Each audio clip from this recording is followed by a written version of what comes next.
Tak dobrý den, já vás vítám na mezinárodní konferenci Spolek žije s podtitulem Spolek jako významný fenomén kulturního života v České republice.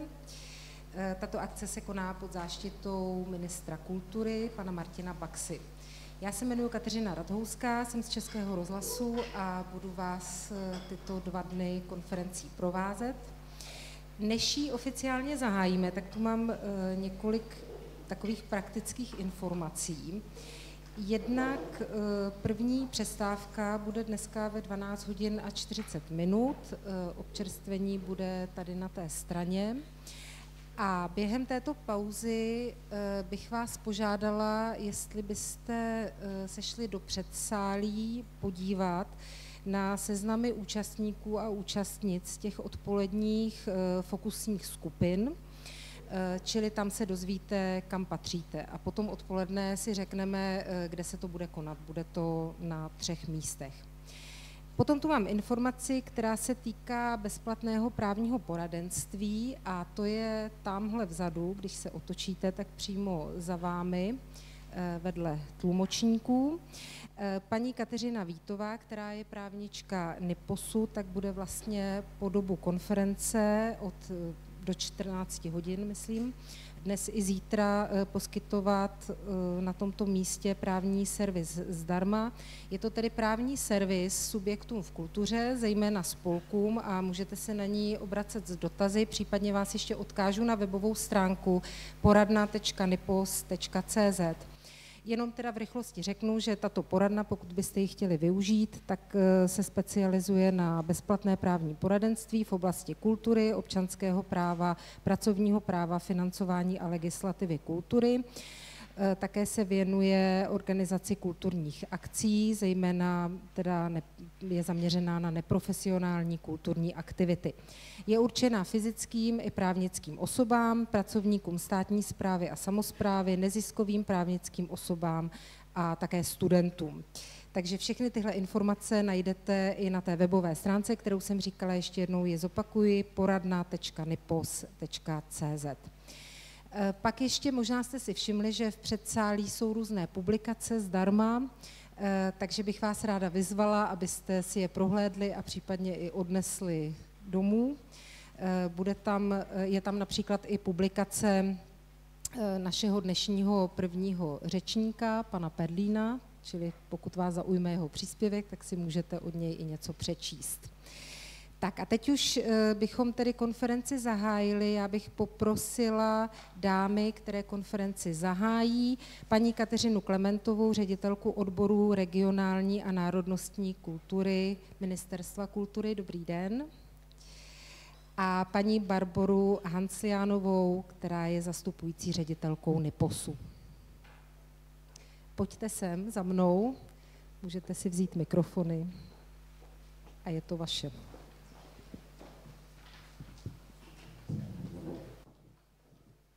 Můžete se i posadit. Dobrý den, dámy a pánové. Děkuji za milé přivítání. Já jsem velice ráda, že mohu být u startu právě takové konference, jakou je ta dnešní Spolek žije. Jistě všichni známe to úsloví rodina je základ státu. Je to v dnešní době poměrně složité a diskutabilní, nicméně s jistou dávkou fantazie lze říci, že spolek je základem demokratického státu a to je, myslím, něco, co se dá vytesat do kamene. Víme v dnešní době, že chce-li nějaký politický režim potlačit svobodu slova, svobodu vyjadřování, potlačí neziskový sektor, potlačí spolkovou činnost. Jsme toho bohužel svědky v mnoha sousedních státech. Naštěstí Česká republika se drží nad vodou a já mohu s hrdostí říci, že v České republice tomu tak není a v České republice opravdu spolek stále žije. Vás teď čekají 2 dny diskuzí, 2 dny příspěvků o tom, jak se spolkům daří. Budeme společně zkoumat tu krajinu, která je velmi rozmanitá spolků. dozvíme se spoustu informací o jejich historii, o jejich rozložení, o jejich dosahu, ale třeba i jejich problémech, se kterým se spolkový život potýká, tváří v tvář samozřejmě novým skutečnostem. Já jsem velice ráda, že mohu za Ministerstvo kultury říci, že jsme hrdým podporovatelem spolkového života, zejména na našem odboru, kterým je odbor regionální a národnostní kultury, vlastně příjemci našich dotačních výzev nebo naší dotační podpory jsou právě spolky, a to z více než poloviny. Konkrétní čísla vám sdělím zítra. Myslím, že v 10 hodin mám příspěvek o tom, jak konkrétně v kterých okamžicích a v kterých tématech vlastně spolky podporujeme nejvíce. Takže pokud se o tom chcete něco dozvědět, ráda se o to s vámi podělím zítra ráno.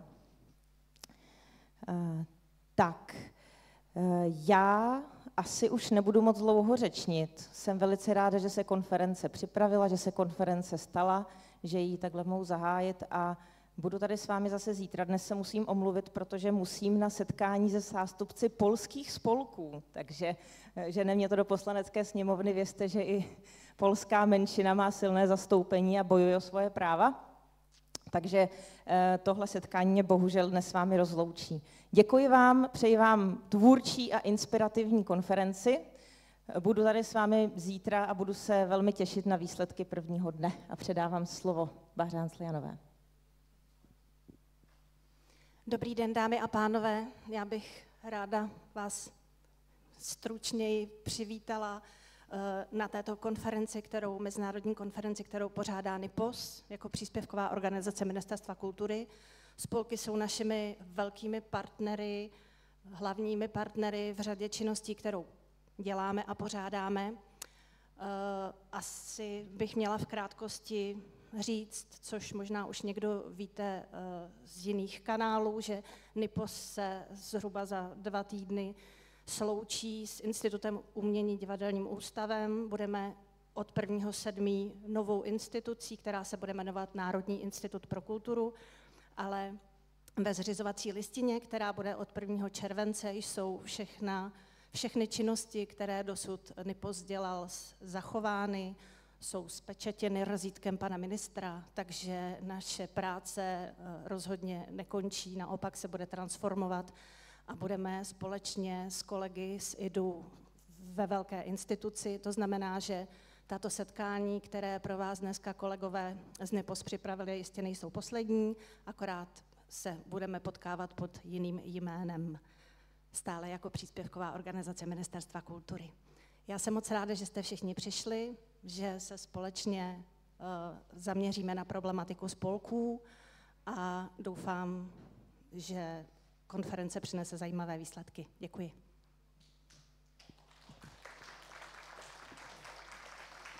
Děkuji Kateřině Klementové z Ministerstva kultury a Barboře Hanslianové z NIPOSu a teď bych už požádala Radima Perlína z Přírodovědecké fakulty, který má připraven první příspěvek s názvem Role představitelů spolků jako lokálních lídrů. A než si pan Perlín otevře prezentaci, což tedy udělal velice rychle, tak já budu mluvit také rychle, tak jenom bych ráda požádala všechny prezentující zde, abyste dodržovali ty časy, které jsou v programu. Já vás také budu upozorňovat, ale dneska je ten program opravdu dlouhý, tak abychom tady nemuseli nocovat. Už vám předávám slovo. Děkuji mnohokrát, dámy a pánové. Mnohokrát děkuji za pozvání. A asi vás poprosím kvůli tlumočení, abyste mluvil do mikrofonu. Dobrý den, dámy a pánové. Ještě jednou je mi velkou ctí, že mohu vystoupit na této konferenci a přeji vám, abyste si dobře užili konferenci, abyste si odnesli něco, co bude důležité pro vaši práci. Když se bavíme o spolcích, tak bychom se měli bavit především o představitelích těch spolků, kdo vlastně ty spolky řídí, kdo to vede. Na začátku asi bychom si měli říct pár slov vůbec, co to spolek je. Je to samozřejmě instituce, která vychází z občanského zákoníku. 3 lidi, když se chtějí domluvit, tak mohou založit spolek. Stanovy jsou vzorové ke stažení, velmi snadno spolek může vzniknout. Spolek je strašně důležitý a spolkem může být jakákoliv činnost, ale pozor, podnikání nebo jiná výdělečná činnost nemůže být předmětem činnosti spolku. Velmi jednoduché, velmi snadné, nijak náročné, stanovy se pak zaregistrují na Ministerstvu spravedlnosti v rejstříku spolku. Význam toho spolku je, že se zde mohou setkávat a společně organizovat a formálně zastřešit nějaké party, které spolu něco dělají. A do té doby, než se stanou spolkem, tak je to parta přátel, kterou baví něco, hrát divadlo, provozovat knihovnu, nebo cokoliv jiného si vymyslíte, sbírat známky. A ve chvíli, kdy se chtějí formalizovat a vzniknout jako nějaký subjekt práva, tak se založí spolek. Spolek dává dohromady lidi pod jednu formální hlavičku. Kolik je spolků? Moje děti by řekly hafo, strašně moc, a my to vlastně nevíme. Máme v roce 2024 Ministerstvo spravedlnosti registrovalo téměř 100 000 spolků. Z toho je ale 25 000 spolků, takzvaných pobočných spolků. To jsou jednotliví třeba sdružení hasičů, dobrovolných hasičů v různých obcích, které jsou pobočnými spolky jednoho velkého hasičského sboru. To jsou sportovní týmy, sportovní kluby, které jsou pobočnými spolky velkého fotbalového svazu nebo něco podobného. Mají vlastní IČO, mají vlastní identitu, ale jsou to pobočné spolky. Takových spolků je 25 000. Spolek je fotbalový svaz, ale taky parta divadelníků z Horní Hředice vedle Holic, která tu a tam vystupuje a hraje divadlo. Naprosto různorodá skupina lidí. Máme mnoho aktivních spolků a díky za to. Máme také mnoho neaktivních spolků. Někoho, kdo založil spolek před 5 lety, 7 lety, 10 lety, parta lidí, které to strašně bavilo první 2 roky, pak se jeden odstěhoval, druhý to přestalo bavit a najednou spolek existuje na papíře, ale vlastně už 8 let se ty lidi nesešli nebo vlastně nedělají žádnou aktivitu. Možná se občas potkají někde v hospodě třeba. Pak jsou také různé typy spolků. Máme spolky pro, ale také máme některé spolky proti. Spolek pro, a to prosím je moje označení, to není žádný oficiální název, spolek pro je spolek, který aktivně vystupuje a něco chce dělat. Pro něco, pro nějakou aktivitu, pro nějakou svůj zájem, který chce aktivně rozvíjet.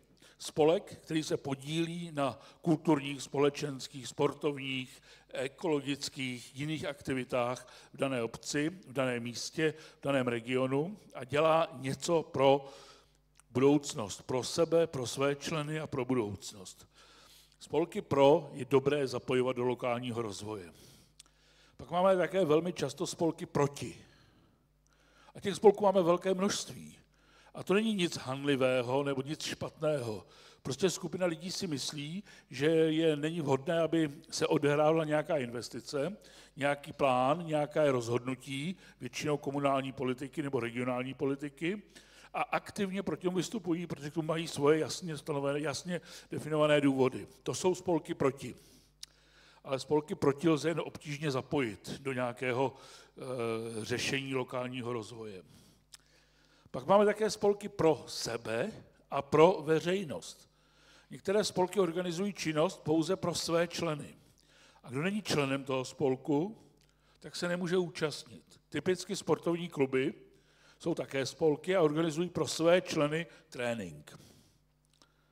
Ale pak jsou také spolky pro veřejnost, kde je úplně jedno, kdo je členem a jestli se platí nějaké příspěvky nebo neplatí, protože ten spolek, ta parta těch lidí organizuje něco pro každého, kdo přijde. Každého, kdo je ochoten se zapojit. Každého, kdo chce. A i to je samozřejmě naprosto běžné, naprosto standardní. A když se na to podíváme, tak pak ty spolky můžeme takhle rozdělit. Já jsem nenašel důvod, proč by mohl existovat spolek pro sebe a být současně proti. Protestující spolek, proti něčemu. Já jsem takový spolek nenašel. Nebo nenašel jsem důvod, proč by takový spolek mohl existovat. Ale všechny ty další potenciální matice mohou existovat. Je to samozřejmě jedna z typologií, může být těch typologií ještě mnoho dalších. Typologie podle velikosti toho spolku, malé spolky, velké spolky, podle územního působení, lokální spolky, regionální spolky, spolky s celostátní působností, podle organizačního schématu, uzavřené spolky, kde nemůže být nikdo další členem, otevřené spolky, které přijímají každého, kdo zaplatí členský příspěvek a tak dále. Spolky jsou strašně důležité pro lokální rozvoj. Koření života v lokalitách. Spolky jsou kořením života. Spolky mohou a mají velmi významný vliv na lokální rozvoj. Setkávání v rámci činnosti spolku, jakékoliv činnosti spolku. Je jedno, jestli se jedná o mladé skauty nebo seniory, kteří mají rádi dechovku. To je úplně jedno. To setkávání uvnitř toho spolku, mezi členy toho spolku, mezi lidmi, kteří zajímá ta aktivita, kterou ten spolek dělá, vlastně vytváří sociální sítě. Vytváří něco, čemu se říká sociální síť, vytváří sociální kapitál a ty lidi se mohou spolu bavit. A tím, jak se spolu baví, tak tím si postupně mezi sebou budují důvěru, budují si spolu přátelství, možná dokonce bychom mohli říct, důvěru, znalost sami sebe a tím, jak se zapojují do toho lokálního nebo regionálního života, tak tím si vytvářejí identitu k tomu místu. Identitu k tomu místu, kde něco dělají. To je tady a tady my působíme a tady my jsme už udělali tohle a tady je to naše. Ne moje. Naše, nás všech, co tady žijeme. My jsme tady něco už udělali.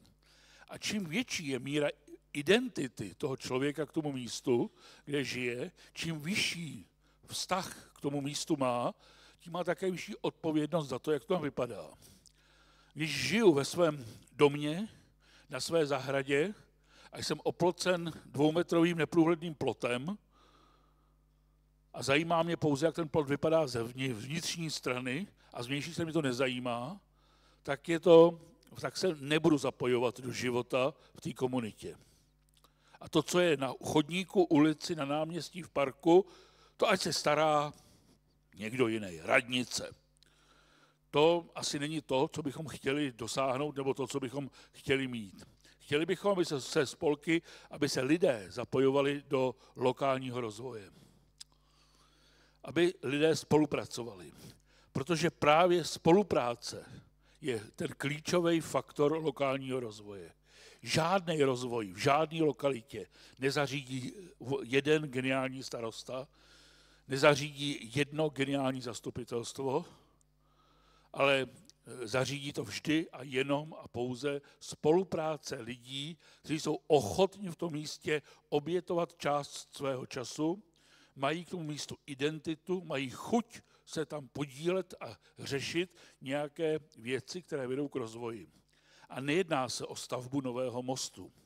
Jedná se o to, kdo nabílí novou zastávku, nebo kdo se sbírá binec po zimě, nebo kdo uklidí tohle, nebo kdo se postará o velmi drobné, ale viditelné věci, o památník padlým z první světové války na návsi, nebo o náměstíčko někde v nějakém městečku. Spolupráce je velmi důležitá a spolupráce je vlastně faktor, který může se odehrávat jak na vertikální úrovni, tak na horizontální úrovni. Vertikální úroveň občan, spolek, úřad, mikroregion, anebo horizontální mezi členy spolku nebo mezi spolky navzájem. Ta spolupráce ale může být různého charakteru a různého typu. A všichni jsme ji viděli, když jsme byli nuceni spolupracovat v minulých dobách, nebo jsme museli spolupracovat někde v nějakých vynucených pozicích. Já pevně doufám, že vynucená nebo vynutitelná spolupráce už se nás nebude nikdy týkat a že už nikdy nebudeme muset chodit na povinné brigády, nebo nebudeme muset vynutitelné, abychom měli nějaký dobré znaménko u nějakého náčelníka, abychom měli nějaké pozitivní body. To už asi snad nás se netýká. Ale velmi často vidíme formální spolupráci. No, budeme spolupracovat, potřebujeme si na to rukou a tím to končí. Někdy je spolupráce faktická, která jsme donucený z vnějších okolností spolupracovat, protože jinak bychom neuspěli. Pak je samozřejmě ideálnější spolupráce dobrovolná, spolupráce jako poznání vzájemné výhodnosti. A nejlepší spolupráce je ta, o které vůbec nemluvíme. My prostě nemusíme mluvit, že spolupracujeme. To je prostě přirozený způsob našeho chování, přirozený způsob našeho jednání. My spolupracujeme mezi sebou navzájem, protože to je dobrý pro tebe, je to dobrý i pro mě. A je to dobrý pro nás, pro všechny, a je to dobrý pro to místo, kde žijeme, pro tu lokalitu nebo pro to místo. Velmi často, nebo ne často, občas se může mluvit o typech spolupráce jako 4xKO. Jako vlastně 4 pojmy, které postupně stupňují tu míru té spolupráce. Od koexistence, dva subjekty existují vedle sebe a navzájem o sobě vědí, ale nemusí na sebe nijak reagovat. Přes konkurenci, oni o sobě vědí a už na sebe reagují. Budeme to dělat líp než ten druhej, musíme ho zničit, nebo překonat. Přes koordinaci, budeme to dělat tak, abychom si vzájemně nevadili. Když vy budete dělat ples příští sobotu, tak my ten ples uděláme až za 14 dní, aby se lidi začali odpočinout, ale nebudeme ho dělat taky ve stejnou sobotu. Až po kooperaci, tedy společné působení za účelem maximalizace toho efektu, toho společného působení, maximalizace těch efektů. Velmi často skončíme někde v úrovni konkurence, nebo dokonce konkurence například spolky o sdílený koláč dotací z obce, o sdílený koláč nějakých pomůcek nebo nějakého výhod, který ta obec může poskytovat. Ale kdybychom se dostali alespoň k té koordinaci nebo té kooperaci uvnitř mezi těmi spolky nebo uvnitř toho regionu, bylo by to skvělé. Kultura a společenský život. Kultura dává lidi dohromady. Posiluje jejich sociální kapitál. Spolky, kulturní spolky, spolky, které dělají společenskou činnost, činnost pro veřejnost, jsou strašně důležitý, protože umožňují lidem setkávat se, vytvářet si mezi sebou vyšší míru důvěry, nabízí možnost uplatnit a profilovat lídry, vytváří předpoklady pro to, aby se lidé podle svých možností, schopností a dovedností zapojovali do společenského života. Ne každý může být lídr, ne každý má potenciál na to, aby něco řídil nebo organizoval, a ne každý to chce organizovat. Ale každý má mít možnost se zapojit do společenského života v dané lokalitě. Je úplně jedno, jestli se jedná o Prahu Nusle, anebo jestli se jedná o malou vesničku někde na Českomoravské Vysočině. Kultura posiluje lokální identitu. Společenské události, kulturní setkání posilují identitu k místu. Zvláště, když to není pasivní přejímání nějaké kultury, tedy přijela k nám nějaká společnost, my jsme přišli, sedli jsme si do 2. až 5. řady, pak jsme zatleskali a odešli. A když na tom sami aktivně podílíme, sami aktivně vytváříme nějaký program nebo spolu vytváříme nějaký program. V čele těch spolků jsou lokální aktéři, to jste prosím vy. To jste vy, lokální aktéři. Někdy to jsou formální lídři, někdy někým jmenovaní, někde někým zvolení, většinou to jsou ale neformální lídři. Lokální lídr je ten tahoun, který je schopen ovlivnit, někdy také ovládat své okolí ve prospěch společného zájmu. Ve prospěch zájmu toho spolku, té komunity, toho sdružení lidí, té skupiny lidí. Lídr má kvalitní lidský kapitál, má schopnost oslovit ty druhé, má nějaké dovednosti, znalosti, zkušenosti, má nějakou přirozenou autoritu, která vyplývá z jeho dosavadního života, z jeho dosavadního působení. Lídr je ten, když přijde v sobotu do hospody a bouchne pěstí do stolu a chce něco říct, tak všichni stichnou a poslouchají, co řekne. Pak tam přijde někdo jiný, nějaký Pepik, a ať bouchá pěstí do stolu, jak chce, všichni se otočí, jo, tak to je náš Pepík, no, tak to je v pořádku a musíme se dál hrát karty, bavit se o něčem. Velmi důležité slovo je leadership. Ono to moc nelze překládat do češtiny, vůdcovství není v češtině moc hezký slovo, nebo vůdcovský princip, ale leadership je běžně používaný slovo. A leadership znamená vést jiné lidi k tomu, aby dělali to, co my potřebujeme. Mně se ještě víc líbí následující definice. Management je dělat věci správně. Leadership znamená dělat správné věci. Lídr dělá v tom, že ví, co chce a ví, jak toho dosáhne. Lídr stanovuje cíle. Lídr volí priority a určuje jejich standardy. A autorita lídra vzniká dlouho. Autorita lídra vzniká z toho, jak se chová, jak jedná, jak vystupuje za celé dlouhé období. Ale ztratit autoritu lídra, to může být jeden večer. A pak už se to velmi obtížně dá znova vybudovat. A je úplně jedno, jestli se jedná o lídra, který organizuje sportovní turnaj žáků 3. B v okrese Příbram, anebo jestli se jedná o politického lídra, který je v čele nějakého politického uskupení na regionální nebo dokonce celostátní úrovni. Lídr může být formální nebo neformální a pak samozřejmě pozitivní nebo negativní lídr. Být negativním lídrem, být lídrem proti, je strašně snadné. A v českém prostředí, ale nejenom v českém, obecně prostředí sociálních sítí, si vytvořit auru negativního lídra proti, je snadné. Vedle vás se bude opravovat silnice, čistit rybník nebo stavět 2 domy. Napsat petici, vyvolat hysterii, že se ničí půl světa a přilehlého vesmíru. Když se tady postaví cesta, nebo vybagruje rybník, nebo postaví 2 domy, je strašně snadné. Silácké prohlášení, silácká stanoviska jsou vždycky snadná.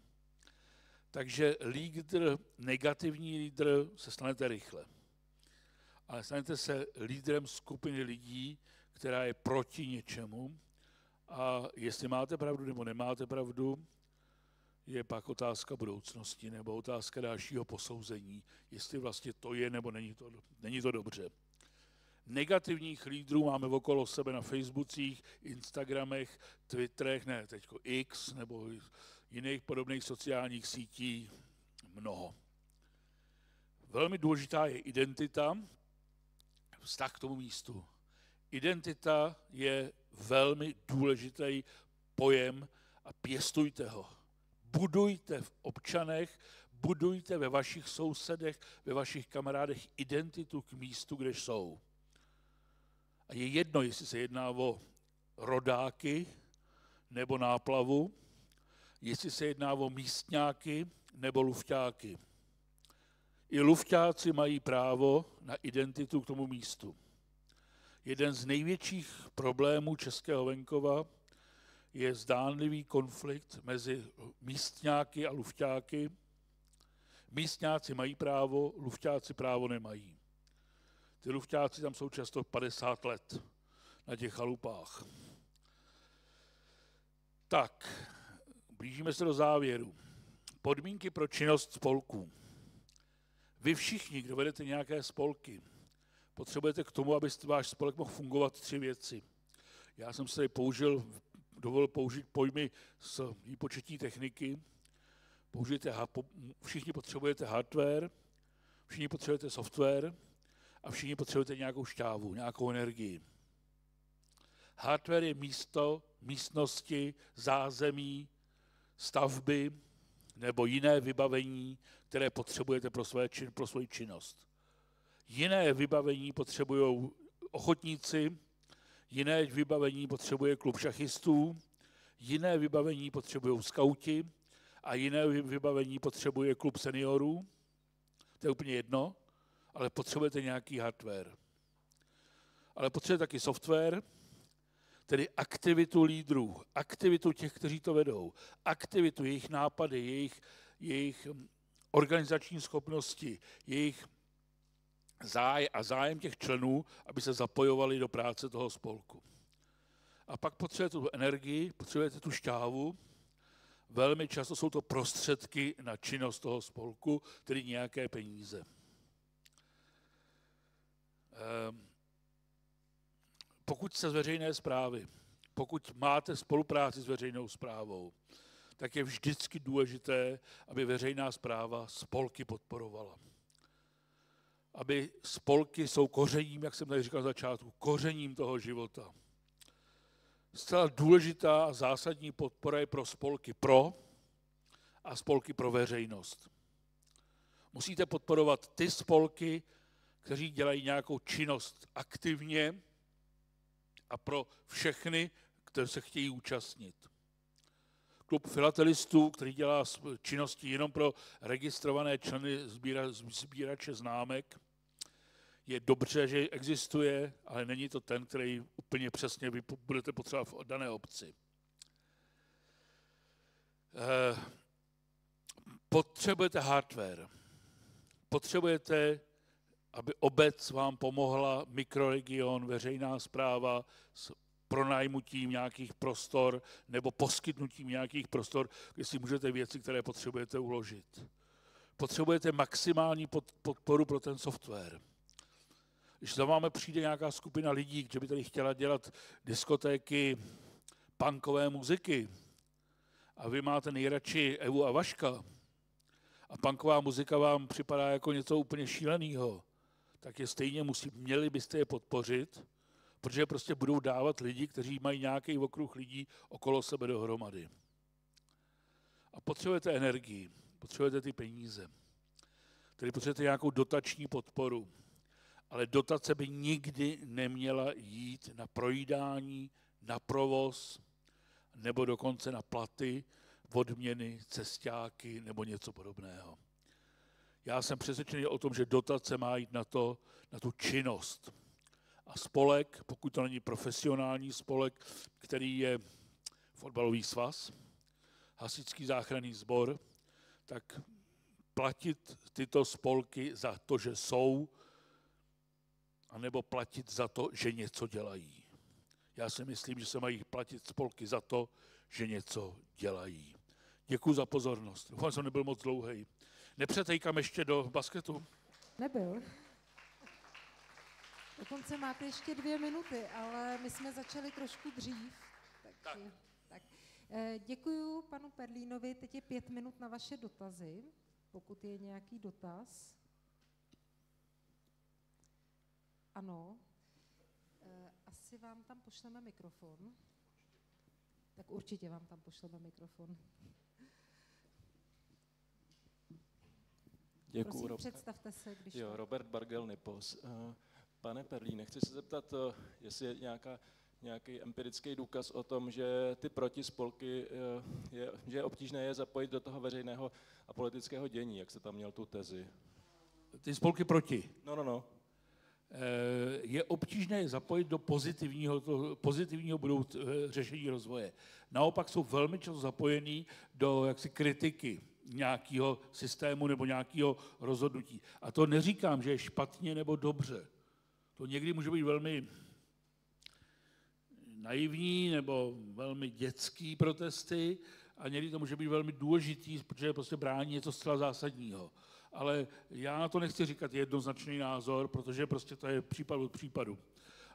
takže oni jsou samozřejmě zapojení ve smyslu kritiky té veřejné správy, ve smyslu, a dokonce někdy často teda mají na tom postavenou i třeba nějakou kandidátní listinu a pak se dostanou k nějakým způsobem k řízení dané obce a je to pak, ne vždycky, je to prostě hezký pohled, protože je snadné být proti, ale je obtížné být pro. Jo, to je vždycky, bohužel platí.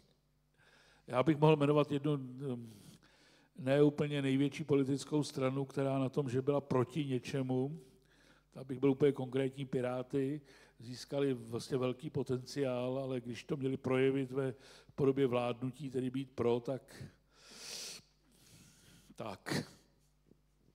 Tak do politických debat se radši pouštět nebudeme. Proto jsem už nebudu pokračovat. Ještě bychom případně stihli jeden dotaz, pokud je. Pokud není, tak ano, Lenka Havlíková v první řadě. Lenka Havlíková, Asociace nezávislých divadel. Já jsem se chtěla zeptat, proč, nebo že chápu tu tezi, že spolek má dostávat dotace na činnost, ale vlastně ty lidi, kteří tu činnost vyvíjí, tak nějakým způsobem potřebují i zajistit ten provoz. Tak je to trošku jakoby rozpor, potřebují, jak vy jste tomu říkal, hardware, tak z čeho to mají platit? Já nechci dávat teď generální rady a nechci říkat, že to je tak nebo onak, to není černobílá situace. Já vycházím ze situace velmi malých spolků a jsem členem několika v naší komunitě, kde žijeme, takových uskupení a z toho vycházím. Samozřejmě můžou být spolky, které mají charakter spolku a vytváří třeba provoz kulturního domu nebo kulturní zařízení nebo něco podobného, který už pak vytvářejí nějakou další prostě profesionální bázi a dovedu si představit, že tam k tomu dochází, k tomu, ale já žiju stále asi v naivní představě, že ta činnost toho spolku by měla být založená na tom, že je schopný sám financovat sebe a teprve jako v druhé fázi by měl dostávat nějaké prostředky na platy nebo na nějaké další odměny pro ty, kteří tu činnost dělají. Pro mě činnost ve spolku je činnost dobrovolná a pokud tam jsou nějaký profesionálové, tak chápu, že ty profesionálové musí zajišťovat činnost toho spolku. Ale prostě nemyslím si, že ochotnické divadlo má dostávat platy za své vystoupení, má si vydělat na svoje platy. Má dostávat peníze na to, aby si mohla pořídit, aby si ochotnické divadlo mohlo pořídit nový kulisy nebo nový nějaký vybavení, který potřebuje, ale nemá dostávat na to. Jiná situace je u spolku typu Kulturní dům, který je sám o sobě tím hardwarem pro činnost dalších spolků. Tady asi vím, kam míříte, nebo dovedu si představit tuhletu situaci, jako a nemám s tím žádný problém, ale ten, řekněme, tradiční spolek, nějaký v tom místě za naší ves krásnější, nebo za rozvoj Nuslí a přilehlého vesmíru, jo, prostě to není na platy těch lidí, nebo by to nemělo být na platy těch lidí. Děkuju. Já vám taky děkuju. O různorodosti spolků se asi přesvědčíme během těchto 2 dnů. Tak děkuju panu Perlínovi a na pódium pozvu paní Lázňovskou z NIPOSu, která až do začátku letošního roku NIPOS vedla.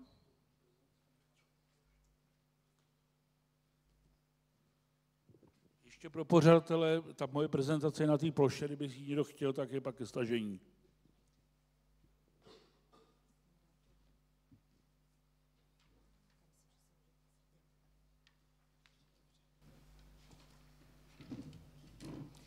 Tak a předávám slovo Lence Lázňovské, která promluví o významu spolku v novém tisíciletí.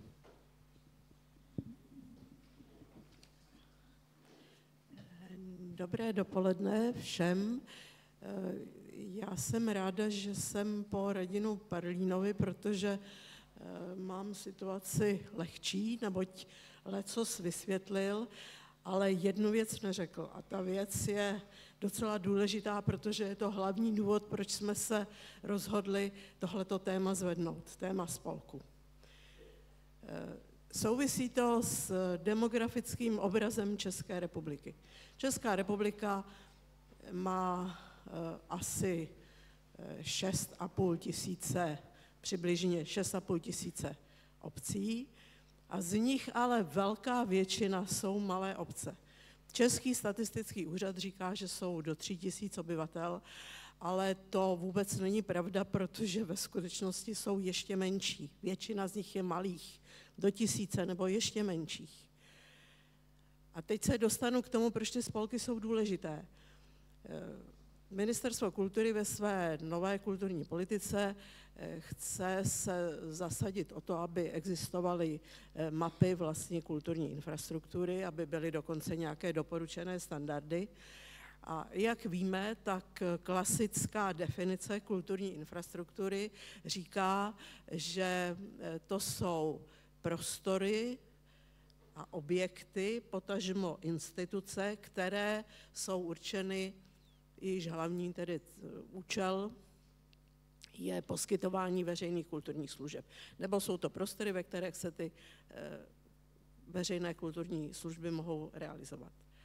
A my známe velké množství opravdu malých vesniček. My jsme velmi nedávno dělali projekt pro obec, která se jmenuje Poniklá, je blízko Vysokého nad Jizerou, je to taková relativně malebná podhorská výska, která nemá ani 1000 obyvatel, má úžasného starostu, který je loutkářem, a to velmi originálním loutkářem, i když jeho bažantova loutkářská družina je on sám, ale to vůbec nevadí.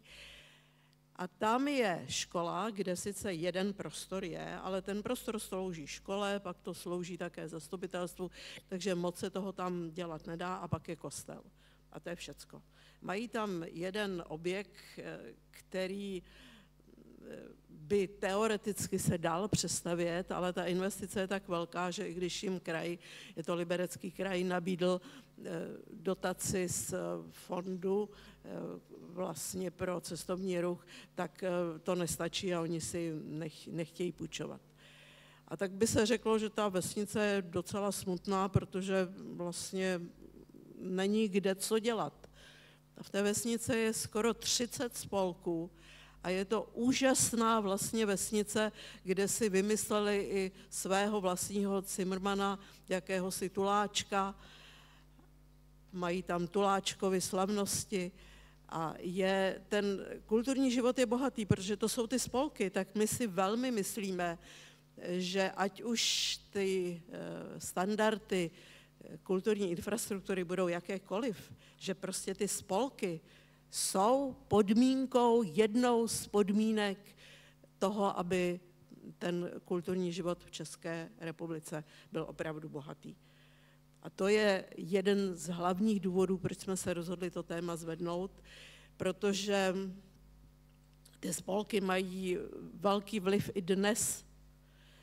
Není to jenom otázka minulosti, když za chvíli o té minulosti budu mluvit, protože ty spolky mají v české historii velmi bohatou minulost a zasloužili se o to, že vlastně tady dneska jsme, protože oni byli jedni z lídrů národního obrození a právě spolky se zasloužily o to, že český jazyk vůbec jaksi trošku, abych tak řekla, v tom 19. století vstal jak Fénix z popela, protože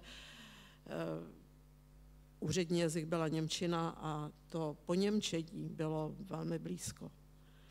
A pak se našli lidé, jako třeba Tyrš, zakladatel Sokola, který vytvořil české cvičební názvosloví a dostal nabídku, pojďme, založme spolu německý cvičební spolek, přeložte to svoje názvosloví do češtiny, teda do němčiny. A co udělal Tyrš? Řekl ne, já chci, aby ten spolek byl český a já nic překládat nebudu. A bez takových lidí bychom dneska, a já myslím, že to není ani tak něco, co by snad byla nepravda. Myslím si, že to prostě tak je. Takže pojďme se Pusťme se trochu do té minulosti, protože si myslím, že ta minulost je důležitá, protože ukazuje, jaké spolky vznikaly, proč vznikaly, co si kladly za cíl. A protože mnohé z nich působí ještě dnes, tak si myslím, že to je to, co nás vlastně s tou minulostí spojuje. Já jsem si dokonce připravila, což většinou nedělám, osnovičku. Udělala jsem ji hlavně proto, abych nepřetáhla, protože ten čas na to, kolik toho vám chci říct, je opravdu velký. Takže když mluvíme o historii spolků, tak se musíme vrátit do poloviny minulého století, konkrétně do 50. let a minulého století a let pozdějších, čili do rakouské monarchie, posléze do rakousko-uherské monarchie. Uvolnění vlastně absolutistických zákonů došlo až dekretem panovníka Františka Josefa až v roce 1850, kdy bylo možno vydávat nějaké tiskoviny, například noviny, které vydávali Palacký, Riegl a další. Ale vůbec to nebylo tak, že ty spolky mohly vznikat. Mohly vznikat, ale musely projít velkým povolovacím řízením a jaksi rakouská byrokracie nebyla úplně příznivě nakloněna, že ty spolky má povolovat.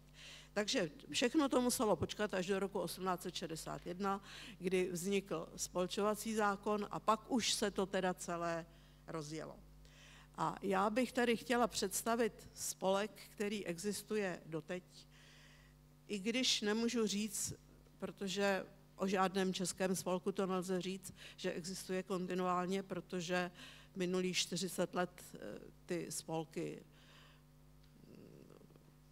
neříkám, že zakázalo, ale udělalo všecko proto, aby neexistovaly, protože jim sebrali majetek a svobodu. Takže žádný spolek není kontinuální, ale většina těch spolků se vlastně vrátila k té činnosti po listopadu 89. Ten spolek, který bych vám teď ráda představila, protože to je jeden z nejstarších spolků, který vznikl hned, jak se vydal ten zákon, takže v roce 1861. A je to spolek Svatobor, spolek, který působí v oblasti kulturního dědictví, čili není to vůbec umělecký spolek. A byl založený, já to teď přečtu, je to taková staročeština, ku podpoře spisovatelů českých prostředky peněžními a ku oslavení jejich památky. Mezi zakladateli najdeme všechny, kteří v té době byli lídry veřejného života. Nechybí tam nikdo. Palacký, Riegl, Erben, Jirásek, Sladkovský, Tomajer a řada dalších. Základní ideu vytvořil kdo jiný než František Palacký heslem pomáhej, osvěcuj, pamatuj.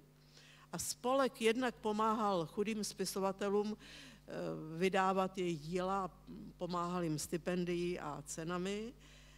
Potom tím vlastně povzbuzoval tvorbu v českém jazyce. Ta osvěta, osvětluj, spočívala ve vydávání těch děl za peněžní prostředky toho spolku. A heslo pamatuj chápal Svatopluk jako výzvu k udržování vlastně památky osobností, které se zasloužily. Zřizoval pomníky, pamětní desky, mimo jiné, když vyjdete odsud a půjdete se projít po největším náměstí v Česku, jímž je Karlovo náměstí, tak tam je mrak pomníků, z nichž některé opravdu nechal postavit spolek Svatopluk. Mimo jiné Svatobor ještě mimo jiné se zasloužil taky o Máchův pomník, teda ten slavný pomník Karla Hynka Máchy na Petříně. Pak se začal spolek také starat o český slavín, tedy o hroby, společné hroby významných českých osobností, a to za své prostředky. Staral se o to dokonce až do roku 1970, kdy prostě prostředky mu došly a žádné jiné nedostal. Pak ta činnost byla přerušena, byla obnovena v roce 89. Stará se o Slavín dál, i když jaksi už to není jeho majetek, patří to hlavnímu městu Prahy a spolek získal i peníze na rekonstrukci vlastně té celé hrobky, která byla v docela špatném stavu. Dalším typem spolků, které existují také dnes a přitom vlastně pocházejí z té doby, a jsou to spolky, kterým říkáme spolky okrašlovací. Ten termín je historický, protože takhle se ty spolky nazývaly. Oni naplňují vlastně to anglosaské pojetí termínu heritage, to je pojem, který zahrnuje nejenom kulturu, ale také přírodu ve smyslu kulturní krajiny. Historicky první spolek byl založený v Kutné Hoře právě v tom roce 1861 a velmi rychle jich začaly být desítky. Dokonce v roce 1904 byl založen svaz těch spolků okrašlovacích a prý v té době Češi zřejmě měli nebo mají smysl pro to, abychom byli v něčem nejlepší, tak není to jediný takový údaj. Prý dokonce v té době, bylo to 1904, čiže na začátku 20. století, prý těch okrašlovacích spolků našich bylo nejvíce v Evropě. Snad. Ty okrašlovací spolky také vstaly vlastně po tom roce 89. Je moc pěkné, že řada z nich se hlásí ke svým předchůdcům a že ve svých preambulích říkají, že vlastně na to navazují. To je velká a hodně dobrá historická kontinuita. Ještě uvedu jeden spolek, i když nevznikl hned v tom roce 1861, vzniklo o něco později, ale ukazuje to vlastně sílu těch spolků, když se rozhodnou, že se o něco zasadí. A to je spolek, který sice vypadá územně, protože jmenuje se Spolek za Starou Prahu, ale ve skutečnosti má pobočky po celé republice a také se stará vlastně o to, aby ta kulturní krajina byla v pořádku. Oni zapojili se jak ve druhé polovině 19. století, tak i za doby první republiky a i dnes do mnoha velkých sporů o nějaké kulturní dědictví. Ne všecko vyhráli, například se snažili zastavit bourání nádraží Těšnov, to se nepodařilo, ale například podařilo se jim zabránit stavbě pozemní tramvaje v Praze, která zřejmě by ten povrch narušila tak, že by to ohrozilo některé historické budovy. To by bez toho spolku prostě možná některé už spadly. Působí i dnes, podařilo se jim zachránit třeba Vinohradskou tržnici a řadu jiných objektů. Je zřejmé, že nejvíce ale těch spolků v té době bylo spolků uměleckých, a to zejména divadelních, konkrétně spolku Ochotnického divadla.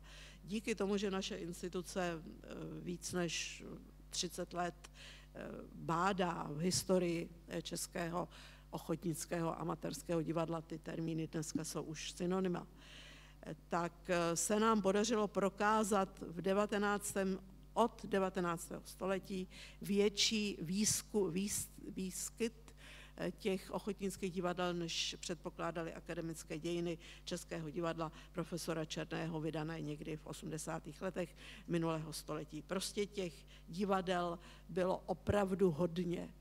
A není divu, že dneska máme víc než 100 to číslo je neuvěřitelné, protože když to říkám svým přátelům v cizině, tak většinou na mě dívají se s podezřením, že si to vymýšlíme, je víc než 100 jednot spolků Ochotnického divadla, které mají kontinuální nebo skoro kontinuální 200letou tradici, protože řadě z nich se podařilo různými, nazvala bych to skoro až triky, přežít minulou dobu. Úplně nejstarší ochotnický spolek je spolek Krakonoš Vysokého nad Jizerou, který má právě to více než 200leté trvání a těm se podařilo nejenže přežít tu minulou dobu, ale dokonce, což vypadá dnes úplně neuvěřitelně, že zachránili i své divadlo, které postavili jejich předkové na vlastní náklady a které vlastně nějakým trikem, nevím, nebylo nikdy zapsáno jinému vlastníku, třeba obci, a prostě oni jenom v roce 89 vlastně si vzali klíče a šli tam zpátky. Takže na rozdíl od jiných spolků, které si taky nechali postavit divadlo a kterým už se ten majetek nevrátil, protože restituční zákon umožňoval vrátit majetek jenom fyzickým osobám, nikoli právnickým osobám, tak to divadlo zachránili. Ke konci toho století začaly vznikat i hudební spolky, nejstarší z nich je spolek, který působí dodnes a ty spolky, teď mě vypadlo to jméno, Hlahol, omlouvám se všem muzikantům, to je ten spolek, který je nejstarší hudební a díky tomu, že ještě v té druhé polovině 19. století vznikl ten Sokol, o němž už jsem mluvila, čili Česká sokolská jednota, na Moravě ještě Orelská jednota, tak například to je taková zajímavost českých dějin českého divadla, že Smetanova Prodaná nevěsta se stala národní operou, protože se spojily vlastně divadelní a hudební spolky a na začátku 20. století, ke konci 19. na začátku 20. století začaly hojně uvádět a tak vlastně ta opera, jestli můžu použít ten termín, vlastně zlidověla. Už se pomalu blížíme k období první republiky.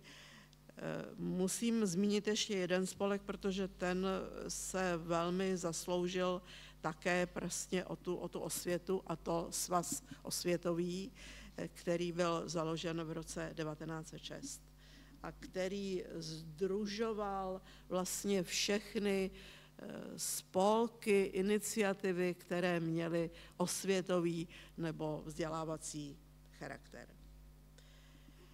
A teď už jsme tedy v období první republiky a toto období můžeme oprávněně vlastně nazvat zlatým věkem neziskového sektoru, protože spolků všeho typu osvětových, uměleckých, okrašlovacích, historických, pečujících o kulturního dědictví bylo prostě mnoho.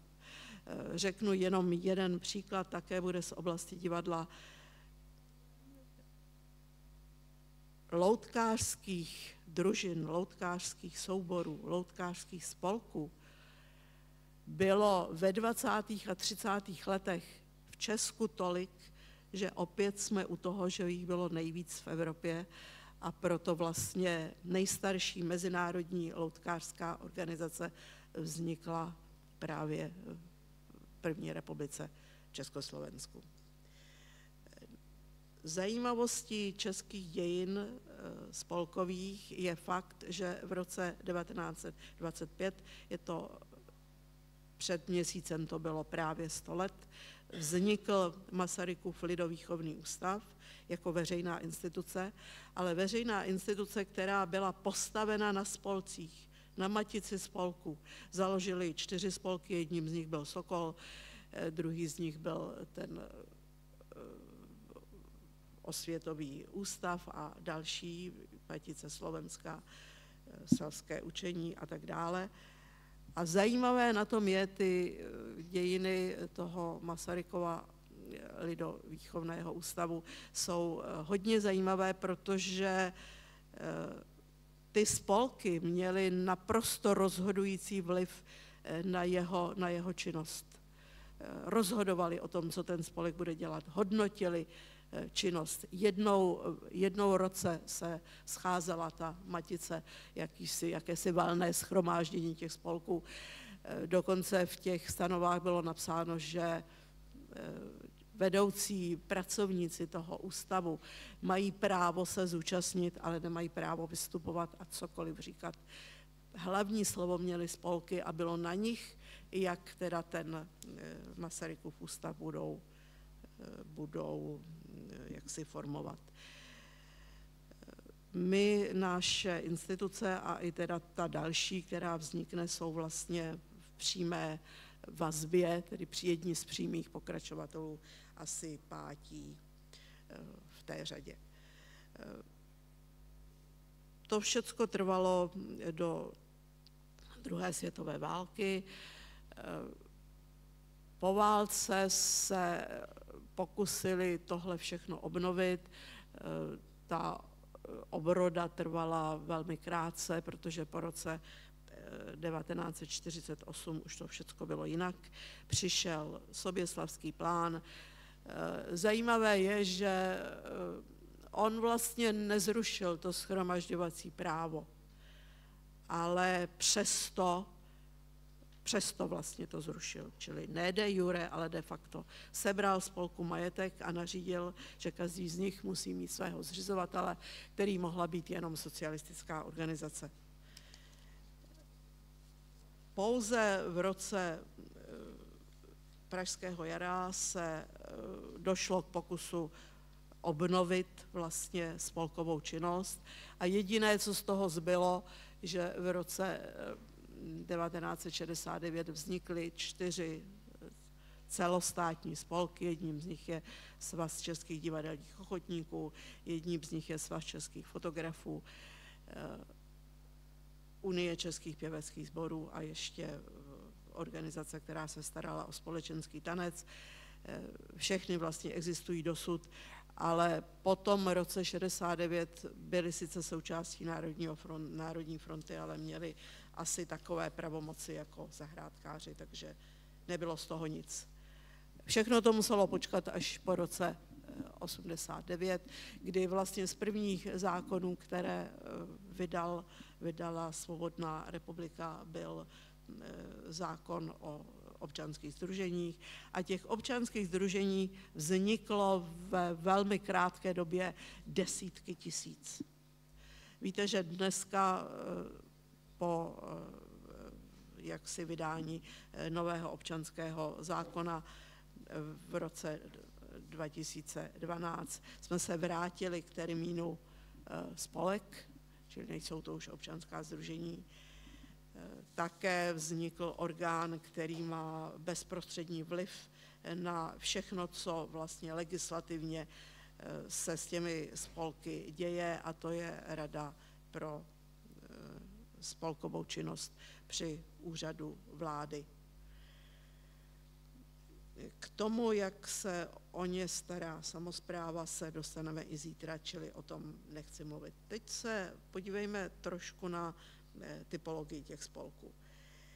Tak něco jste slyšeli už od pana Perlína, já to vezmu trošku z hlediska jaksi formulací.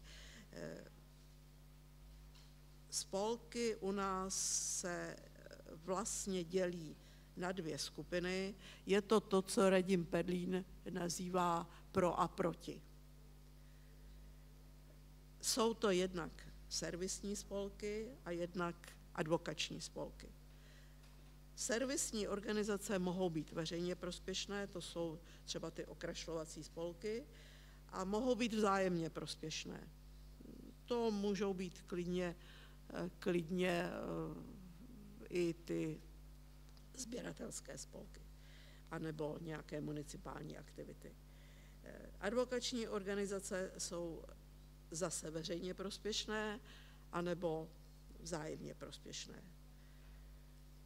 Všechno to spadá podle mezinárodní klasifikace do některé z 12 oblastí, a to je buď kultura, umění, sport a rekreace, což je jedna oblast, nebo rozvoj obce a bydlení, což je další oblast, nebo organizování dobročinnosti, to je další oblast, sociální služby, případně vzdělávání.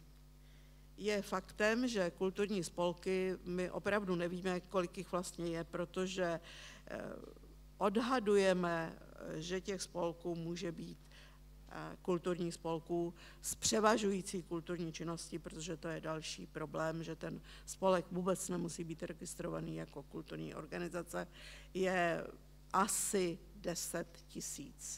Ale je otázka, kolik z nich je opravdu aktivních, kolik z nich prostě jenom už neohlásilo rejstříkovému soudu, že prostě přestali, že už skončili. Ano, tak ty spolky můžeme členit podle činnosti asi do těch oblastí. Tak jsou to nejvíce jich samozřejmě uměleckých, jsou to divadelní, hudební, všech množných forem, moderního tance, lidového tance, hudby, fotografické a další. Pak jsou společenské, které působí v daném místě, v dané obci. A to jsou především ty okrašlovací spolky rodáků, seniorské, mateřské kluby, sokolské jednoty a další, u níž platí, že kulturní aktivita jako veřejná kulturní služba jsou části jejich činnosti nikoliv nebo často nepřevažující. Pak jsou to vzdělávací spolky, a to jsou kluby zájemců, sběratelé, různé akademie a tak dále, spolky působící jako záchrana a obnova památek, včetně spolků pečující o jednu konkrétní památku, pak spolky a kluby sdružující zájemce o kulturní tradice, včetně kulturního dědictví, kam spadají například muzejní spolky, nebo spolky zájemců o nějaký konkrétní druh, například o film nebo výtvarné umění. Já bych závěrem chtěla říct ještě jednu věc v návaznosti na otázku Lenky Havlíkové. Je to tak, že v zahraničí celostátně registrované spolky, které mají vlastně sdružovat své členy k nějaké veřejně prospěšné činnosti, tak jsou podporovány ne všechny, ale ty vybrané ze státního rozpočtu, protože ten stát uznává, že oni dělají nějakou veřejnou službu, za kterou prostě si tu odměnu ve formě té dotace zaslouží. Třeba Spolková republika Německo šla ale ještě dál, že oni dokonce některé spolky, já to znám třeba ze Svazu německých amatérských divadel, mají, nepředstavujte si, že je to 20 lidí, třeba 2 lidi, které jsou placení ze státního rozpočtu, a Němci říkají, oni jsou pod státní službou, čili pod penzí, což je důležité, protože až skončí, mají nárok na tu penzi. My jsme, a ty dějiny naše jsou jiné, já jsem uváděla Masarykův lidový výchovný ústav, čili my jsme šli nějakou jinou cestou. Jo? Že ty spolky jsme sdružili do jedné a že podporujeme i organizace, které vlastně poskytují ty veřejné kulturní služby. Ale je pravda, že svět se změnil, i ta kultura je mnohem diferencovanější, mnohem rozmanitější. A třeba spolek, který Lenka Havlíková zastupuje, Svaz nezávislých divadel, vykonává mnohé činnosti, které jsou opravdu veřejně prospěšné, které prostě není žádná státní instituce, která by to mohla dělat. jenom části, do toho vlastně ingeruje Institut umění, Divadelní ústav. Něco spadá pod Ministerstvo kultury, ale velkou část oni si dělají sami. A tak je otázka, jestli když se budou dělat vlastně standardy pro kulturní infrastrukturu, jestli vlastně tyhle organizace, zase to nemohou být všechny, mohou to být prostě vybrané, jestli vlastně by do toho neměli by v tom být prostě zastoupeny. To říkám svůj názor a myslím si, že jestli i tyhle ty spolky mají plnit tu advokační roli, že teď se mi zdá, že je vhodná doba na to, aby ten hlas prostě zvedli a přihlásili se o to. Děkuji za pozornost. Paní Lence Lázňovské a odpoledne nás čeká i příspěvek Lenky Havlíkové z Asociace nezávislých divadel, takže to můžeme rozvinout dál. Je nějaký dotaz na paní Lázňovskou? Zdá se, že ne, takže vám ještě jednou poděkuju. A dalším hostem konference, kterého zvu už sem ke mně, a tím začínáme i blok zahraničních a českých příkladů a inspirací, je Karol Klováček, člen předsednictva a tajemník Svazu slovenských fotografů.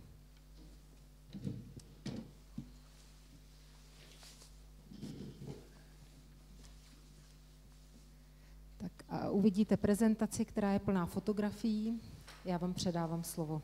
Ďakujem, dobrý deň. Ja zastupujem spolok, ktorý sa volá Zväz slovenských fotografov, a ďalšie, a to je Fotosalon Strom a Fotofórum, sú to všetko občianske združenia u nás. Ešte občianske združenia proste fungujú. Náš spolok sa venuje fotografii. Venuje sa fotografii. Zväz slovenských fotografov vznikol v roku 1968 v Ružomberku. Predseda sa stal pán Kozáček z Bratislavy, takže celých 25 alebo 30 rokov pomaly fungoval Zväz slovenských fotografov v Bratislave. Od roku 1996 má sídlo v Ružomberku, odkiaľ som prišiel.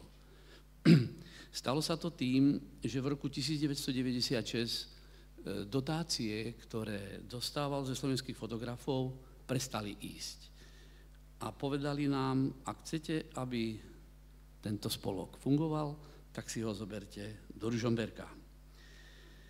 Počet členov, to je veľmi relatívne, kolíše, máme tak okolo 150, dá sa povedať. Máme členské. Členské máme 10 € pre zarábajúcich a 5 € pre študentov, penzistov, po prípade ľudí zdravotne ťažko postihnutých.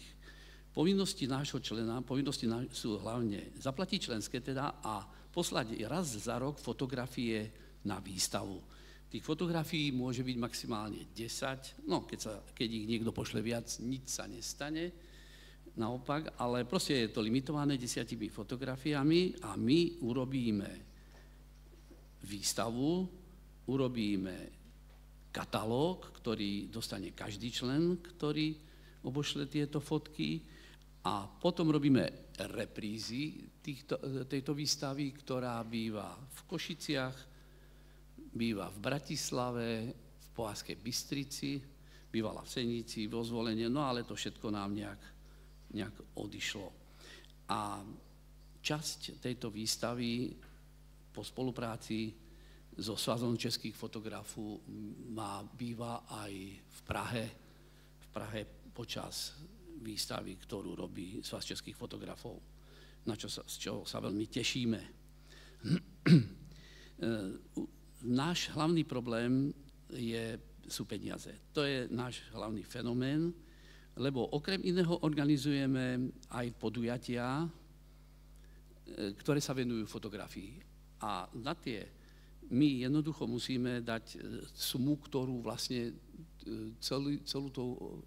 celý ten víkend ten organizátor zaplatí.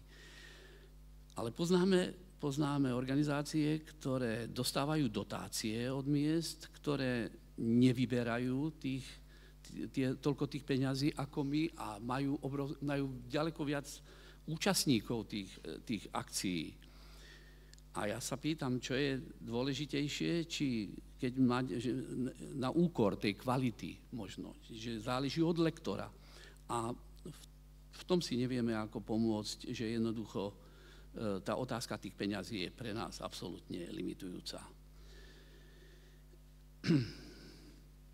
Ďalej chcem povedať, že fungujem ako člen spolku organizáciu združenia fotosalóna Strom. Tento fotosalón, tento rok sme zorganizovali 40. ročník, ktorý bol zo začiatku len lokálny, československý, kde skôr sa stal ako medzinárodný. Všetko je to pod patronátom, aj tento, aj ten ďalší, čo budem spomínať, sú pod patronátom Zväzu slovenských fotografov. Zúčastňuje sa ho na 44 krajín, ktorí posielajú do 4 kategórií maximálne 4 fotky. A takisto, ako je to všetko, žijeme a proste fungujeme len z príspevku, ktorý dostaneme od toho jednotlivého člena, ktorý nám obošle fotografie, ktorý býva od 15 do 20 eur. Tento rok chceme začať znovu dobre fungujúci fotosalón Fotoforum, ktorý bol v Ružomberku od roku 1967, ktorý vinou peňazí nefungoval a chceli by sme od tohto roku po 3 rokoch znova začať, takisto pod patronátom Zväzu slovenských fotografov.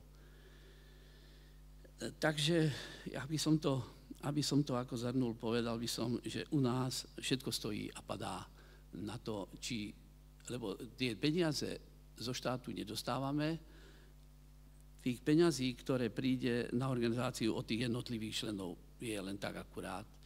A všetko naše úsilie koľkokrát skončí, alebo vôbec sa neuskutoční len vďaka tomu, že jednoducho tie peniaze na našu činnosť, na tieto aktivity nemáme.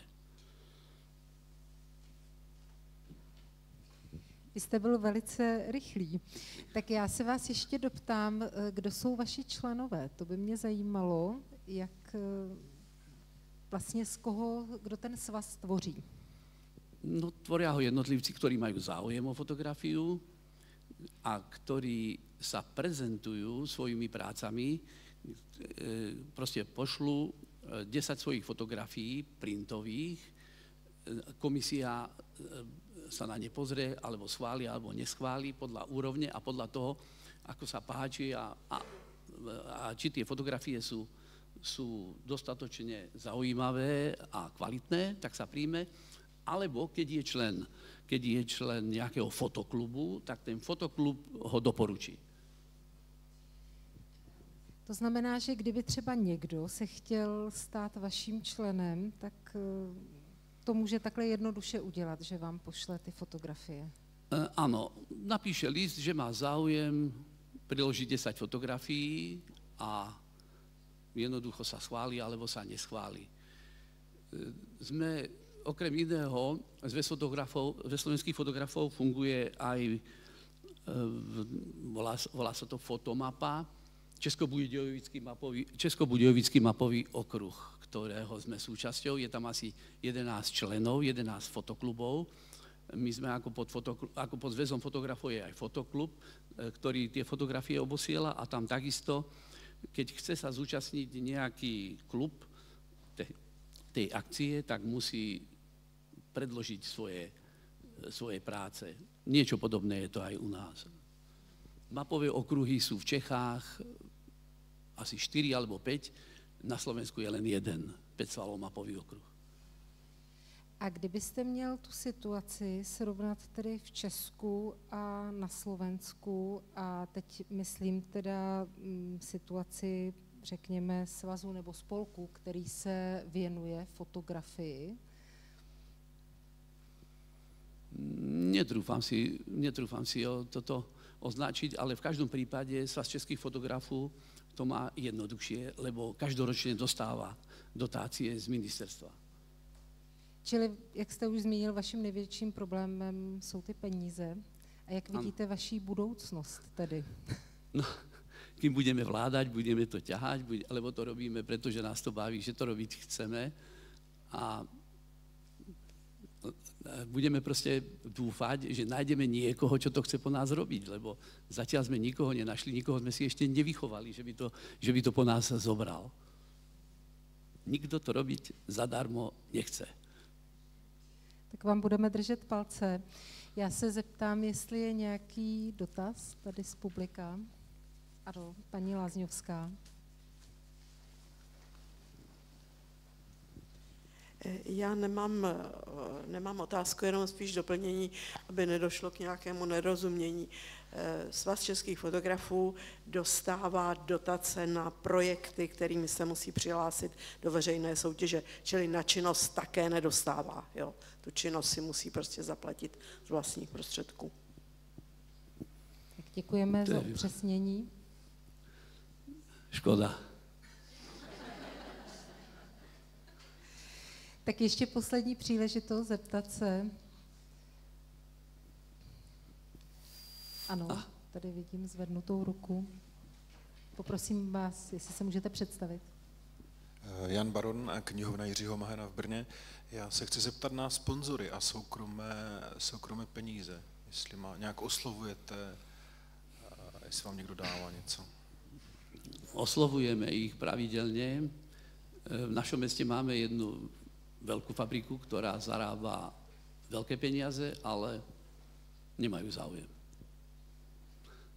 Jeden čas nám dávali a všetko je to vec toho riaditeľa, ktorý nám povie, že zrejme vie tie peniaze dať inde a iným. Ještě nějaký dotaz?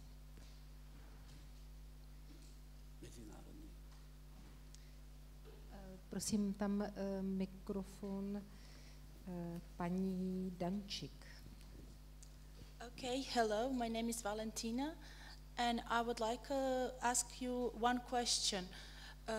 Did you try to make a yearly plan for your association so that you can ask for subsidies by a project till the project and not just in the whole year sum or subsidy for the people that are involved with the association?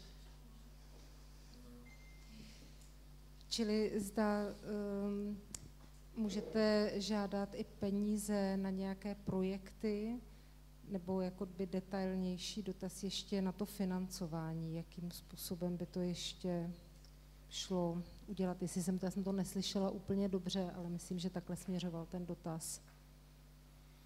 Pokud třeba máte projekt,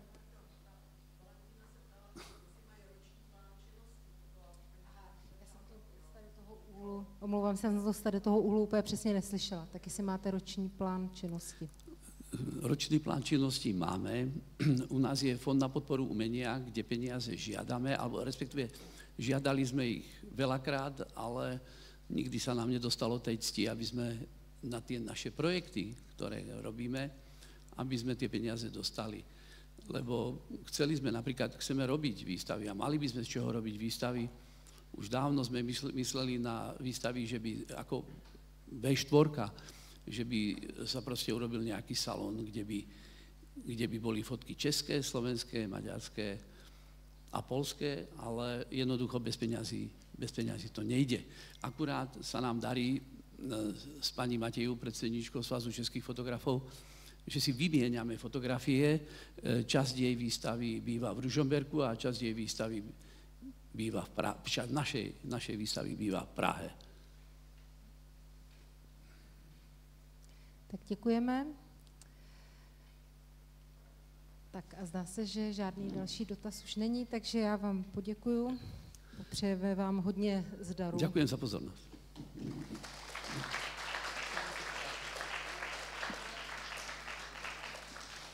Tak a přestože je teprve 12 hodin 24 minut, tak vyhlašujeme, je to tak, přestávku. A ta bude tedy trvat do 13 hodin a 25 minut. A ještě teda jednou bych vás vyzvala, zda se můžete v předsálí podívat na seznamy těch focus groups, které budou potom odpoledne, abyste tedy věděli, kam patříte.